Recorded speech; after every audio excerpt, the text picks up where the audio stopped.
Hello and welcome friends. इस class में हम जानने वाले हैं डिनाइल ऑफ सर्विस अटैक्स के बारे में। जैसा कि आप सभी जानते हैं कि इंटरनेट की दुनिया में सबसे ज़्यादा फेमस अगर कोई अटैक है, यानी कि अब तक के सभी हैकिंग अटैक्स को हम लगाएं तो वो डिनाइल ऑफ सर्विस अटैक्स है। तो आज हम ये जानेंगे कि ये होता क्या है, डिनाइल ऑफ सर्विस अटैक क्या होता है, कितनी तरह से हम काम करते हैं और किस किस तरह से ये जो डिनाइल ऑफ सर्विस अटैक्स है इसे अप्लाई किया जाता है। तो चलिए फ्रेंड्स शुरू करते हैं। सबसे पहले मैं आपको बताना चाहूँगा कि ये क्लासेस सिर्फ एजुकेशनल पर्पज़ के लिए हैं, तो इनका आप किसी भी तरह से मिसयूज़ ना करें। देन अभी हमें सबसे पहले ये जानना है कि डी ओ एस का पूरा नाम होता है डिनाइल ऑफ सर्विस। हालांकि मोस्टली इसे डॉस ही बहुत सारे लोग जो हैं वो डॉस बोलते हैं।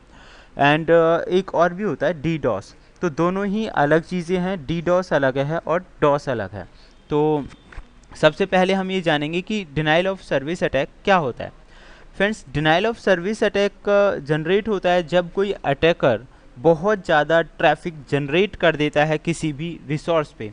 तो इससे क्या होगा कि जो सर्विसेज हैं वो रेस्पॉन्स देना बंद कर देंगे। इसे हम एक एग्जांपल से समझ लेते हैं। मान लीजिए आप कोई भी रिक्वेस्ट भेजते हैं एक नेटवर्क के अंदर और उसका रिप्लाई आपको मिलता है। तो जैसे आपने रिक्वेस्ट भेजी, रिप्लाई मिल गया, लेकिन डॉस अटैक के अंदर क्या होगा, जो सिस्टम की स्पीड है वो स्लो हो जाएगी। आपने अगर रिप्लाई भेजा है तो उसका आंसर आपको जल्दी से नहीं मिलेगा। दूसरा, कई केसेस में अनरेस्पॉन्सिव भी हो जाती है वेबसाइट, या फिर कई और भी ऐसे तरीके की सेंसिटिव इन्फॉर्मेशंस हाईलाइट करना स्टार्ट कर देता है। तो डिनाइल ऑफ सर्विस अटैक में ज़्यादातर वेबसाइट्स को क्रैश करना, उनकी स्पीड्स को, उनकी वर्किंग को इफेक्ट डालना, ये मेन काम होता है।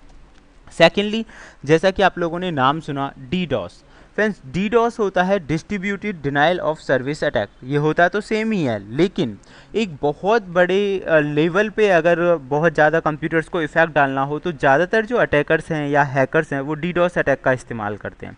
तो डी डॉस में क्या होता है, बहुत सारे जो हैं, मतलब कि बहुत सारे कंप्यूटर्स का इस्तेमाल किया जाता है जिन्हें आप बॉट्स कह सकते हैं, और उनकी मदद से काफ़ी बड़े लेवल पर, यानी कि आप यहाँ पढ़ सकते हैं कि लगभग मिलियंस ऑफ द कंप्यूटर्स को नुकसान पहुँचाया जा सकता है। उनकी जो सर्विसेज हैं वो अनरेस्पॉन्सिव हो जाएंगी, वो रेस्पॉन्स देना बंद कर देंगी। That is called D DoS. तो अब आपने यहाँ पढ़ ही लिया होगा। तो चाहे आप सिंगल डॉस कर रहे हैं या डी डॉस कर रहे हैं, दोनों का काम ही किसी भी जो आपका विक्टिम है या टारगेट है उसकी फंक्शनलिटी को डिसेबल करना होता है। उसके बाद फ्रेंड्स, हम ये एक डायग्राम के आप जरिए आप समझ सकते हैं कि डीडॉस किस तरह से काम कर रहा है। यहाँ पे आप देख सकते हैं कि अलग अलग जो ये जोम्बी कंप्यूटर्स आपको दिखाई दे रहे हैं, these are the zombie computers. तो ये सब कौन है, ये टारगेटेड कंप्यूटर्स हैं और जो आपको मतलब एक बहुत बड़े नेटवर्क को नुकसान पहुंचा सकते हैं। यानी कि बहुत अलग अलग कंप्यूटर्स का यहाँ पे इस्तेमाल किया गया है। एक जोम्बी सर्वर इस्तेमाल यहाँ पे किया गया है और जोम्बी कंप्यूटर्स का इस्तेमाल किया गया है। तो एक बहुत बड़े लेवल पे जो नेटवर्क है उसे नुकसान पहुँचाया जा सकता है। इसे हम थोड़ा डीपली और क्लियरली समझ लेते हैं। फ्रेंड्स, इसके लिए हमें जानना होगा types of DoS and D DoS methods. तो सबसे पहला इसमें जो आता है सिंक फ्लड। तो सिन का पूरा नाम होता है सिंक्रोनाइज, और फ्लड का मतलब होता है बहुत ज़्यादा बड़े लेवल पर सिंक्रोनाइजिंग के जो पैकेट्स हैं उन्हें सेंड कर देना। यानी कि आप यहाँ पढ़ सकते हैं, in which an attacker sends a series of SYN request to a target system in an attempt to use vast amount of the server resources to make the system unresponsive to legitimate traffic. यानी कि क्या करेगा, system को पूरी तरह से unresponsive बनाने के लिए जो अटैकर है बहुत ज़्यादा अमाउंट में सिंक्रोनाइज के जो पैकेट्स हैं वो सेंड कर देगा। इससे जो सिस्टम है उसके पास सिंक्रोनाइज की जो रिक्वेस्ट है वो आती हुई चली जाएंगी और सिस्टम जो है वो अनरेस्पॉन्सिव हो जाएगा, रेस्पॉन्स देना बंद कर देगा। इसे हम थोड़ा और डीपली समझ लेते हैं कि ये वास्तव में काम कैसे कर रहा है। फ्रेंड्स, नॉर्मली जब भी कोई व्यक्ति अपने एक मतलब यूज़र और क्लाइंट या क्लाइंट और सर्वर को अगर हम लेकर चलें, जब भी कोई क्लाइंट अपने सर्वर के पास इंफॉर्मेशंस भेजता है तो उसमें क्या होता है कि क्लाइंट ने सर्वर के पास रिक्वेस्ट भेजी जिसे हम बोलते हैं सिंक्रोनाइज पैकेट। जो सर्वर होता है वो एक्नॉलेजमेंट पैकेट के साथ उसे रिप्लाई कर देता है कि हाँ भाई, आपकी जो इन्फॉर्मेशन है, आपका जो मैसेज है वो मेरे पास आ चुका है।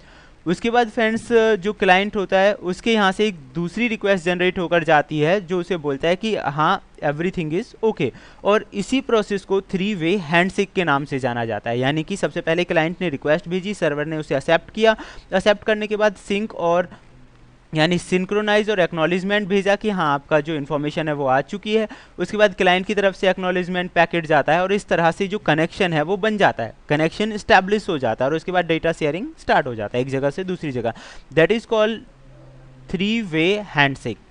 अब सिंपलर अटैक में क्या करता है, कोई भी जो अटैकर हमारा होता है, जैसे ही उसने रिक्वेस्ट भेजी है तो एक्नॉलेजमेंट का जो कोड है वो उसे वापस नहीं मिलता। वो इसलिए उसे वापस नहीं मिलता क्योंकि किसी भी अटैकर ने उस सर्वर को अनरेस्पॉन्सिव कर दिया है। अब बहुत सारे सिंक्रोनाइज पैकेट्स उसने भेज दिए। आप यहाँ पे देखेंगे कि जो सिंक पैकेट्स हैं, यहाँ पे सिंगल सिंक पैकेट गया और यहाँ पे 2-3-4 टाइम्स सिंक पैकेट्स गए हैं। इससे जो सर्वर है वो अनरेस्पॉन्सिव हो गया। अनरेस्पॉन्सिव होने की वजह से उसे वहाँ से कोई रिप्लाई नहीं मिलेगा और जब रिप्लाई नहीं मिलेगा तो ऐसी सिचुएशन में एक फेक मतलब हाफ वे कनेक्शंस ओपन हो जाएगा, एक हाफ वे जो ओपन कनेक्शन है वो हो जाएगा और जो एक फेक जो सर्वर है उससे उसका लिंक भी हो सकता है ऐसी सिचुएशन में। तो that is called SYN flood attack, यानी कि बहुत ज़्यादा अमाउंट में सिंक मैसेज गए हैं जिससे सर्वर का जो रिप्लाई देने का जो प्रॉपर्टी थी वो कम हो गई और वो वर्क नहीं करेगा। ओके फ्रेंड्स, तो अब आप समझ गए होंगे सिंक फ्लड अटैक क्या होता है। अब हम जानते हैं tier drop attack. Tier drop attack involves the hacker sending broken and disorganised IP fragments. जैसा कि आप नाम से समझ सकते हैं, टीयर ड्रॉप का काम भी वही होता है कि अपने विक्टिम या टारगेट को पूरी तरह से क्रैश करना, अनरेस्पॉन्सिव बनाना। लेकिन इसमें जिस टेक्निक का अटैकर इस्तेमाल करते हैं उसमें वो डीफ्रैगमेंटेड आईपी पैकेट्स भेजते हैं अपने अटैकर, मतलब जो भी सर्वर है उसके पास। डीफ्रैगमेंटेड का मतलब यहाँ फिलहाल टाइमिंग से है कि जो टीसीपी पैकेट्स भेजे जा रहे हैं उन्हें वो गैप्स के साथ भेजे जा रहे हैं, या फिर आप उन्हें कह सकते हैं बहुत स्लो मोशन में उन्हें सेंड किए जा रहे हैं। तो जो कनेक्टिविटी है वो पूरी तरह बनती नहीं है, यानी कि ये यहाँ पे कंप्लीट होना चाहिए था लेकिन ये कंप्लीट नहीं है। तो इससे क्या होगा, एक जो टीसीपी पैकेट्स होते हैं ना फ्रेंड्स, जो आपका डाटा या इन्फॉर्मेशन जाती है पैकेट्स के रूप में ही तो इंटरनेट पे फ्लो होती है, तो वो गैप में है। तो गैप होने की वजह से जो डेटा पैकेट्स हैं वो क्या होगा कि ओवरलैप हो जाएंगे। आप यहाँ पे देख सकते हैं कि ओवरलैप हो जाएंगे। ओवरलैप होने से जो सर्वर है या जो विक्टिम है आपका वो रेस्पॉन्सिव नहीं रहेगा। That is called teardrop attack. उसके बाद फ्रेंड्स आता है low rate denial of service attack. तो लो रेट जो होता है, लो रेट का मतलब क्या है, इसका मतलब ये नहीं है कि ये डॉस नहीं है, कहने के लिए ही इसका नाम लो रेट है, लेकिन काम वही होता है, डिनाइल ऑफ सर्विस कर देना। लेकिन इसमें क्या होता है, इसमें स्पीड और टाइमिंग को ध्यान में रखा जाता है। जो अटैकर है, नॉर्मली आप देखिए कि किसी भी सिस्टम से कनेक्शन कैसे बनेगा कि नॉर्मल एचटीटीपी रिक्वेस्ट गई और वहाँ से वापस आ गई, इस तरह से एक सक्सेसफुल कनेक्शन बन जाता है। लेकिन जो लो रेट डिनाइल ऑफ सर्विस है उसमें क्या होता है, आप यहाँ देखेंगे कि रिक्वेस्ट जा रही हैं, जो रिक्वेस्ट हैं वो इनकम्प्लीट हैं और उन्हें टाइम के हिसाब से मैनेज किया गया है। उनकी बैंडविड्थ बहुत लो है, स्लो वे में वो जा रही हैं, टाइम के हिसाब से उन्हें मैनेज किया गया है और इनकम्प्लीट है। इससे क्या होगा कि जब तक एक पूरी रिक्वेस्ट होगी नहीं, एक रिक्वेस्ट जब तक कंप्लीट नहीं होगी तो आपको सर्वर साइड से कोई रिक्वेस्ट मतलब जो आपका कनेक्शन है वो इस्टेब्लिश नहीं होगा। तो इस तरह से क्या होगा, जो सर्वर है वो अनरेस्पॉन्सिव हो जाएगा। That is called low rate denial of service attack, यानी कि इसमें टाइमिंग का और एचटीटीपी रिक्वेस्ट का जो कि कंप्लीट नहीं होती उनका इस्तेमाल किया जाता है। ये सारी चीज़ें हम प्रैक्टिकली भी करेंगे टूल्स के माध्यम से। तो पहले समझ लेते हैं कि ये प्रोसेस होती क्या है। उसके बाद फ्रेंड्स नेक्स्ट आता है स्मफ।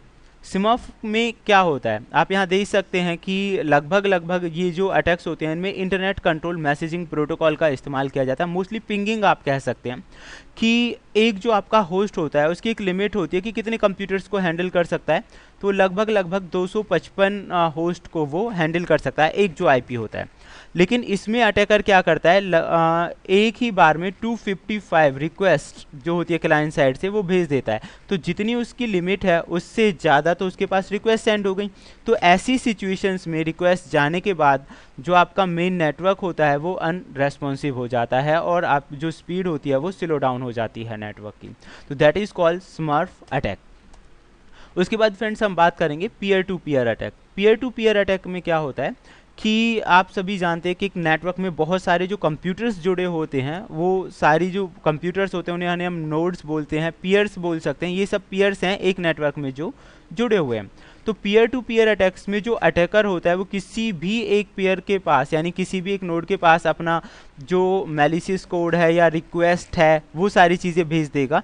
उसके बाद ऑटोमेटिकली पूरे नेटवर्क में वो चीज़ें फैलना स्टार्ट हो जाएंगी। This is called peer to peer attack, यानी कि उसी एक नेटवर्क में से अगर कोई भी एक पर्सन मिल गया तो उसी से वो पूरे नेटवर्क को स्लो डाउन कर देगा, उससे अपनी जो सेंसिटिव इन्फॉर्मेशन है वो निकलवा लेगा या कोई बहुत सक्सेसफुल अटैक कर पाएगा। तो होप सो फ्रेंड्स ये आप समझ चुके होंगे कि डॉस क्या है, डीडॉस क्या है, कितनी तरह से किया जाता है और इसके लिए कौन कौन सी टेक्निक्स का इस्तेमाल होता है। नेक्स्ट वीडियो में हम प्रैक्टिकली इन टॉपिक्स के बारे में जानने वाले हैं कि कैसे ये चीज़ें काम करती हैं। Okay friends, thank you, good bye.